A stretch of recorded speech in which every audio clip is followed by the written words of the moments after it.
Hello, goblins. It's Chris, Eldritch Pipes. It's an episode of this week's Pipes. Today, I'm smoking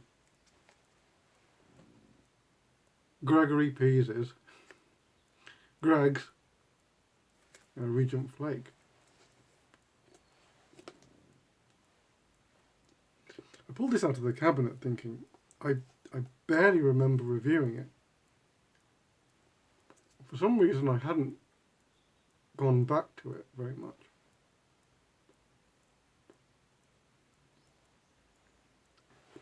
So, I have no memory of these things. My memory, in general, is kind of bad. But, yeah, I couldn't remember what my thoughts had been on the tobacco. There it was, sitting nearly full. I thought, that can't be right. Let's give that one another go.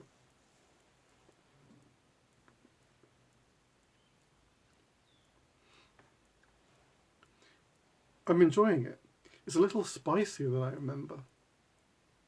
It's got a little bit of a poke to it. Just feeling it around here.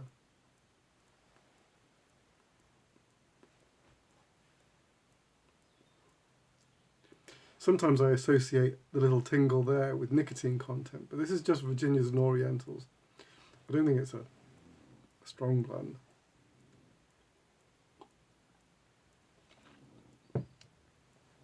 But nevertheless, just here, you can feel it.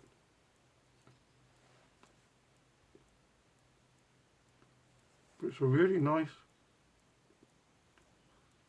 smoky, sweet smoky blend. When I mean sweet, I mean just naturally sweet. Oh, one thing I was going to tell you guys about.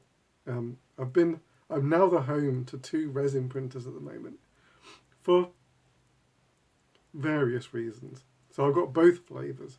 The filament printer, with it's got like a nozzle, and it sort of like zips back and forth and it extrudes plastic. And the resin printer as well. Both fascinating. I've only got examples of one at the moment. I'll show you. Various things. A whistle. A dice holder for all the dice for Dungeons and Dragons. For role playing, essentially.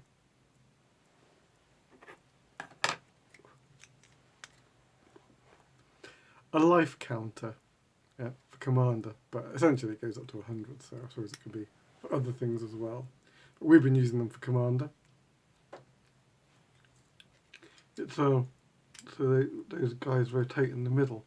Not the easiest of things to use. I don't know whose design it was. But, and then Wolf designed a thing.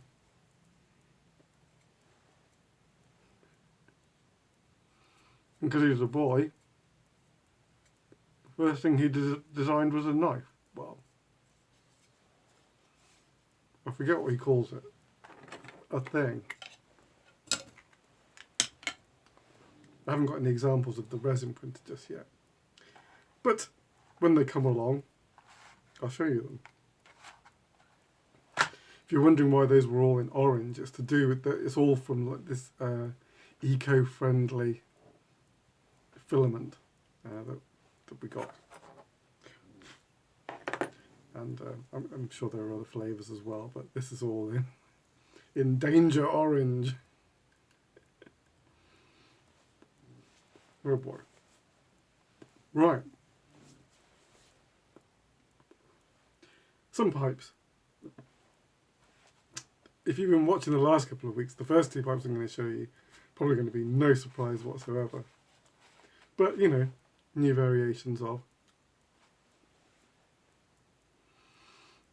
Oh, what have I got? So, here I've got one commission, one pipe that was available earlier today but is now gone, and one pipe still available.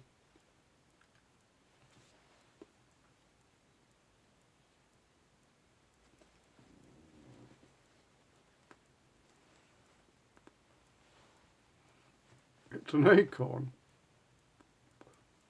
Literally, I'm producing acorn. I'm an acorn tree, basically, at the moment.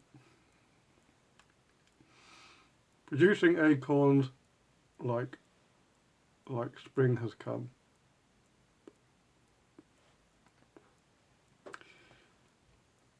Black Sandblast with, now this was a few weeks ago, I produced a kind of an Arctic slate, so it's like a dark grey with flecks of black and a kind of cream colour, kind of a muted cream, and I used it for a reproduction of a pipe I made for a pipe set called the Mountains of Madness, and the series was called Frostbitten because they were smooth but with patches of rustication. And I didn't have the original material anymore because that was actually an ebonite material, a vulcanized rubber material from Germany. So I did a resin approximation, and this is it. But nice detail on the blast.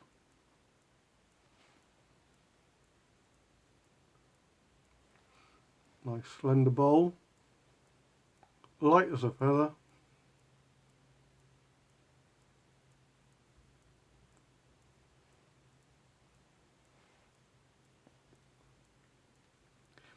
And that's there you can see all the detail going off. I might have to do some more of that, but it really goes, I can't think of what another colour, the kind of like a grey, this grey, dark grey stem might go with. It really kind of like works well on a black sandblast. Maybe there's something else it could be. I don't know. But it's kind of monochrome because it's not white. It is a cream colour. It looks a bit more pale on camera than in person.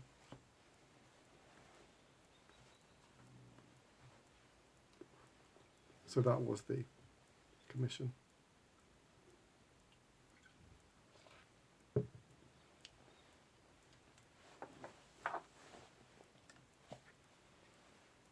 Next.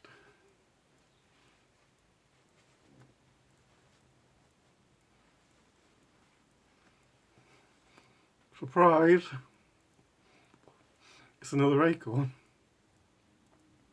I did mention I was an acorn tree at the moment. This one, it's a really dark brown. Cordovan is the actual colour for this one.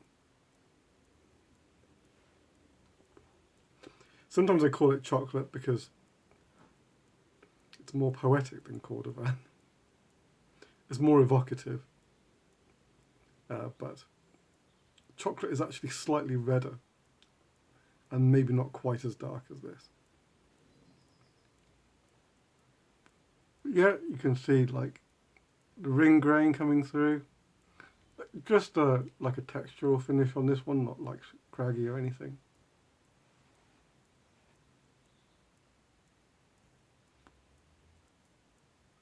Just enough to bring out some grain detail. And some orange Cumberland. I actually haven't used orange Cumberland in a little while. I've been so wrapped up in using the vintage, but obviously now that's coming to an end more or less. Or rather, I'm being more picky about where and when I use it because it's not going to last forever. But the orange Cumberland has always been a favourite. So it's actually really nice coming back to that.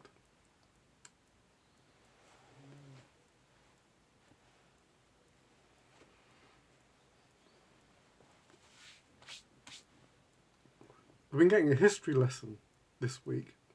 I've been mostly watching, on the BBC, Rise of the Nazis.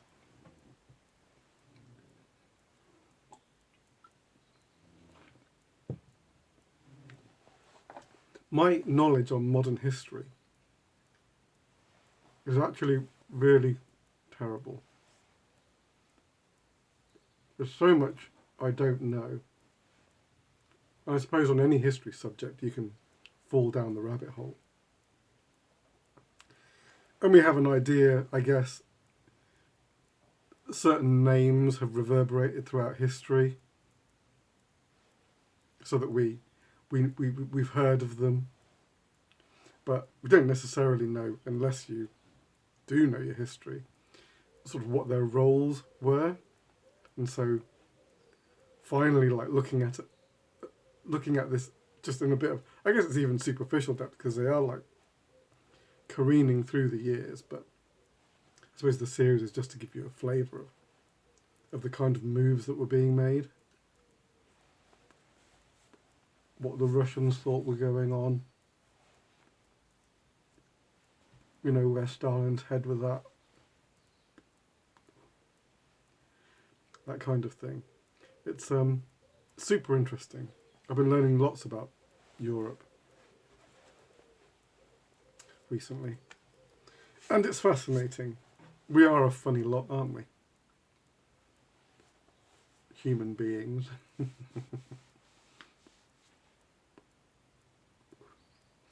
Always wanting to get up in someone else's grill and tell them how we think things should be done. I don't know why that is. There's definitely specific traps of having a dictator. They sort of like, they lead down certain paths, it seems, though. Seem almost inevitable. And yeah, we definitely ought to try and make sure we never have a dictator. Democracy is in even its most terrible form is still well, democracy is always a system under revision, isn't it? But that's a good thing. That's the way it should be. Something just constantly evolving, sometimes devolving, but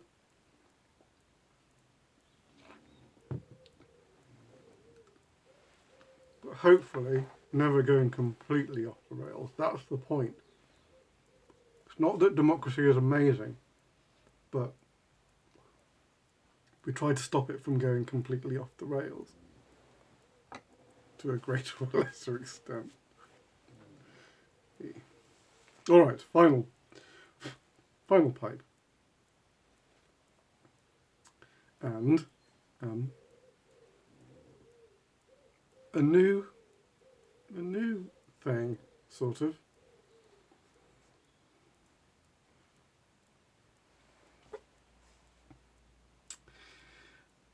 I've made 2 stout Dublins, and I was really thinking along those lines.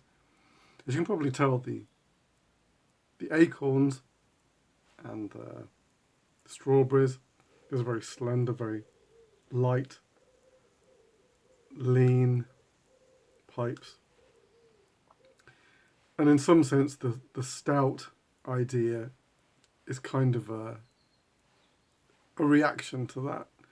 I definitely made the first stout Dublin as a kind of urge to make something substantial. And here I am again. And I wanted to do something, I wanted to revisit the aesthetic, but do something a little different. I'm calling this the Stout Prince. The outline did start very Prince-ish, but the grain really kind of sang on this one. And so again, it's got a super thick shank. It's like 22, 23 millimeters.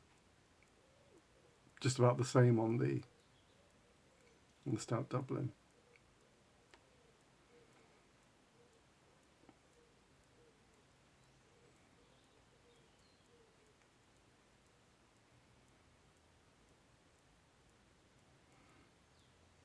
I've done with the earth and ivory stem, but we'll come to that in a moment. But like the Dublin, I've gone with like just loads of plateau. There's just a little bit of shine on the rim, just on that side there.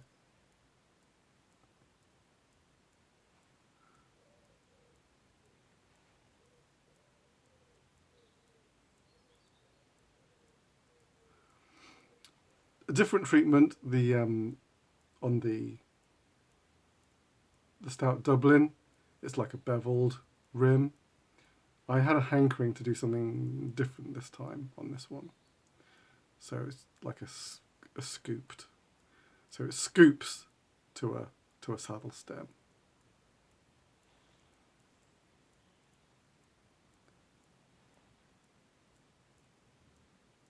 And then that beautiful earth and ivory.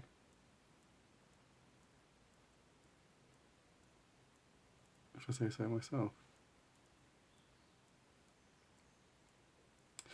I kind of, when I was doing the final sanding, I just wanted to reveal the grain on sort of around the middle. So I left it with a slightly darker rim, I hope you can tell, and a darker bottom.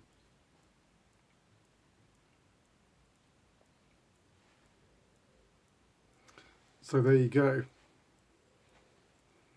It's a nice weighty piece.